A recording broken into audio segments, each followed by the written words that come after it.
Hello everybody.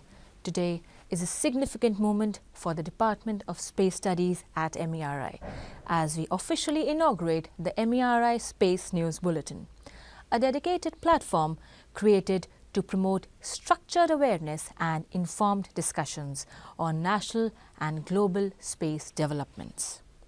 Through this initiative, our students will present regular space updates, helping cultivate strategic thinking and scientific temples, and dive deeper and understand the space as a vital domain of national growth and security. We are deeply honoured to have with us Lieutenant General Dr. PJS Pannu, sir, a former Deputy Chief Integrated Defence Staff of India. He was instrumental in raising the Defence Space Agency, Defence Cyber Agency and the Armed Forces Special Forces. Sir holds a PhD on indigenization of defence industry and currently serves as the Senior Advisor to the SATCOM Industries Association India. He has also conducted 4 space-based industrial tabletop exercises in the recent years, contributing significantly to India's evolving space and defence architecture. Firstly, on behalf of the MERI family, I would like to welcome Sir. I welcome you, sir. Okay, and for our formal inauguration of the MERI Space News Bulletin, I'd like to ask you a few questions, sir. Thank you, Stuti, for getting me here. I'm very happy to be part of the complete thought process of the space sector per se, where in MERI we have established a Department of Space Studies, and then I'll be very happy to talk about the sector completely with you. Thank you so much for giving your time, sir. My first question to you is, given your experience in setting up the Defence Cyber Agency, Defence Space Agency, how do you see the intersection of space, cyber and national security evolving in the coming decade? I think, Stuti, both are global commons. When you talk about the space and cyber, none of them are restricted to the territorial borders of the country. People are freely talking to one another, trans-border. True. So there are no frontiers here. Similarly, when you launch a satellite, it goes all over the world. So it is not restricted to your own territorial domain. So as a result, both are internationally, domains which can even work with one another. So I think a lot of technology of cyber and space overlap. So I think the complete networks can make a monolith. One without the other cannot exist today. That's true, sir. Thank you so much for that info. Okay, sir, what gap do you believe that MERI Space News Bulletin aims to fill, the academic or the public domain? You see, what happens is that when you work on a project where you want to teach space, there are 2 routes on it. One is that you want to make professionals out of a community of students or of citizens. So what happens is that one is informal education, one is formal education. Formal education takes a long time because you have to go through courses, there are syllabi, there are instructors, faculty, which is very difficult to muster. But the easier and the organic route is that you do a clubbing activity where the members of the club who are basically enthusiasts, they come together, they do search, they are very proactive in learning about it. So in the clubbing activity, they can rise much faster. Along with that, they can even have formal education. So, it is a combination of formal and informal. So when you're talking about the Space Bulletin, I think citizens of a country have a right to understand what is happening in the space sector, which is so vital for not only our national security, but also for peaceful growth of the nation. A lot of underserved and unserved population have no ideas that there are advantages. A lot of power is there of reachability, and therefore a lot of people can be benefited in rural areas also. So I think every person in the country or the student community, young people also need to understand what is happening in the space sector. So I think that is very important that our students become the information makers and information distributors. So I think Space Bulletin would serve a lot for this younger community. Oh, absolutely, sir. You've explained it so well. Thank you. Now, my next question to you is how can the initiatives like this bulletin empower the students to think strategically and contribute meaningfully to India's growing space ecosystem? See, what happens is that when a youngster holds a smartphone in his hand or her hand, they know that there is information coming here. But they do not understand the speed of information is coming because there is something behind it. So as a result, the kind of plethora of information which is coming in, which can be put to good use or can be put to misuse.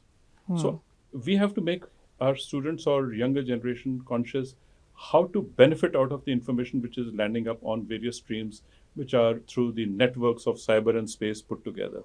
So this is information age. And when there is information age, there is also disinformation age.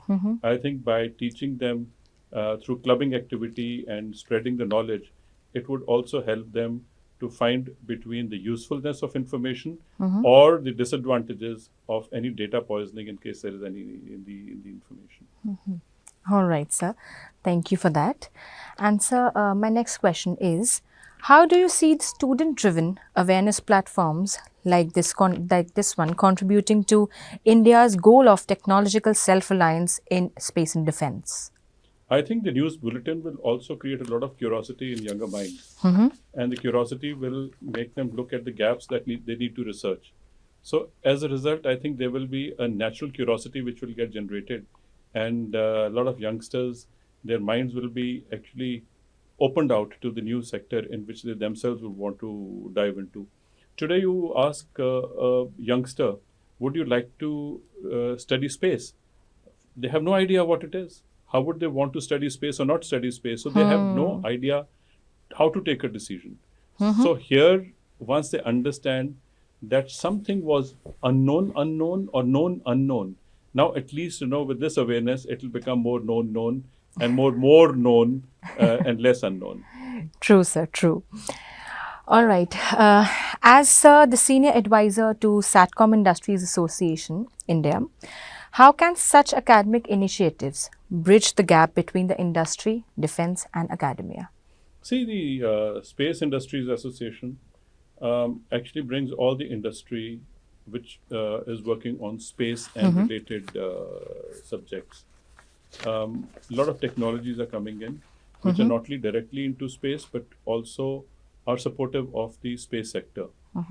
The Space Industries Association brings in a huge amount of academia collaboration through the IITs as it is happening, science and technology, which is, I think, very important foundational discipline which contributes to learning about space.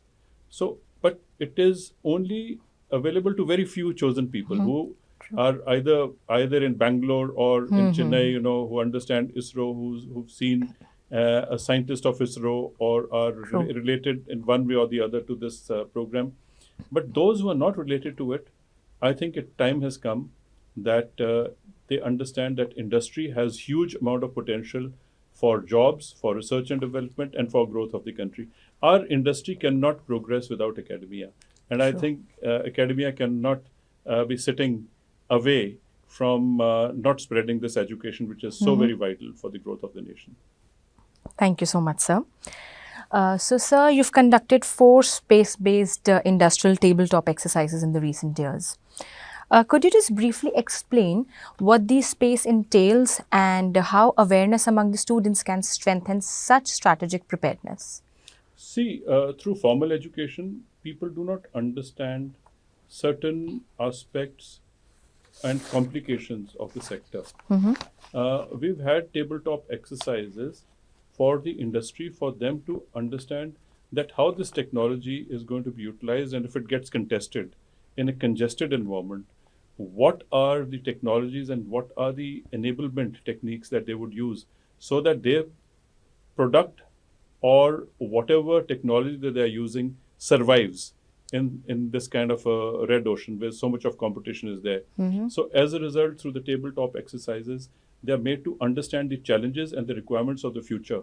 And they, through this, also learn about anything which is superior in technology, how it can dominate something inferior in technology. So if you're going to invest in inferior technology, there's no point doing it, because over a period of time, you will get overwhelmed. So there's no point letting people learn through their own mistakes. So I think we are in these exercises, we are talking about the challenges so that they learn from the mistakes or the challenges which others faced, so that they can prepare themselves better. And right from beginning only, they achieve the gold standard. Yeah, absolutely, sir. So on this historic occasion of inaugurating the MERI Space News Bulletin, what message would you like to give, sir, to our students, to our faculty, even to the community at large? See, having raised this now Space Club as a concept, I find there's so much curiosity in the minds of youngsters. So here, those curious minds are going to do a lot of research. They would also go on to the open domain, speak to the specialists, and create news items which the others would learn from. So I think it is an internal learning cycle which is going to be, kicked up here. Okay. So once the news starts coming, then from the news, the views will start coming. True. From the views, the analysis will happen. And from analysis, a lot of more development will come. A lot of youngsters who are going to learn this for the first time can even start contributing through out-of-box solutions, which others who have been trained over a period of time may not be able to do it. So, youngsters who are imaginative, I think their imagination should be put to good use, so that anything which is in the research and development arena or through imagination, like Einstein once said, imagination is better than knowledge, but you must have some knowledge to imagine better. I think that is the kind of atmosphere that we are trying to create here in the Space Club, and therefore Space Bulletin is very important. Thank you so much, sir, for coming and joining us. And we are very much blessed to have such an honorable personality with us. So thank you so very much once again, sir. All right, then this is me signing off. Stay tuned for our latest updates.